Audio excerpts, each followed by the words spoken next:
Praise the lord. ఎలా ఉన్నారు? అందరూ బాగున్నారా? ఈరోజు ఆగస్టు 14 కదండి డేటు. రేపు ఆగస్టు 15 అనగా మన దేశానికి స్వాతంత్రం వచ్చిన రోజు కదండి. మన దేశానికి స్వాతంత్ర్యము రావటానికి ఎంతోమంది యోధులు మరి ఆ స్వాతంత్ర్యం కొరకు వారి ప్రాణాలు పణంగా పెట్టారు కదండి. మరి వాళ్ళ ప్రాణాలనే పణంగా పెట్టి మన దేశానికి స్వతంత్రాన్ని తీసుకొచ్చినప్పుడు మరి ఈ భారతదేశంలో పుట్టిన నీకు నాకు ఎలాంటి బాధ్యత లేదంటారా? ఎలాంటి మరి బాధ్యత మనకు లేదా అండి? మన చుట్టూ ఎంతోమంది నశించిపోతున్న వారు ఉన్నారు కదండి. ఎంతోమంది అనేక రకాలుగా వ్యసనాల చేత ఎంతోమంది చూసుకుంటే ఇప్పుడు యవనస్తులు ఎంతోమంది పాడైపోతున్నారండి. మన దేశం కోసం ప్రార్థన చేసే బాధ్యత నీకు నాకు దేవుడు అప్పగించాడని మర్చిపోయావా? ఈరోజు దేవుడు మరలా నీకు గుర్తు చేస్తున్నాడు.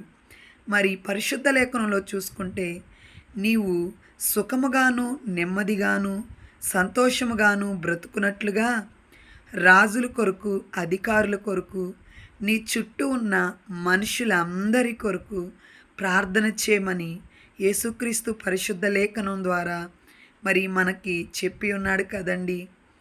మనం సుఖంగా ఉండాలన్నా మన చుట్టూ సమాధానంతో ఉండాలన్నా ఎలాంటి గొడవలు కొట్లాట్లు ఉండకుండా ఉండాలన్నా మనము మన బిడ్డలు శాంతిగా సమాధానంగా జీవించాలన్నా మన చుట్టూ ఎలాంటి పరిస్థితులు కావాలండి? సమాధానకరమైన పరిస్థితులే కావాలి కదా. మనమేమి మనుషులందరికీ దూరంగా అడవుల్లో జీవించట్లేదు కదండి. కాబట్టి మనం మనుషులందరి కొరకు ప్రార్థన చేయాలండి.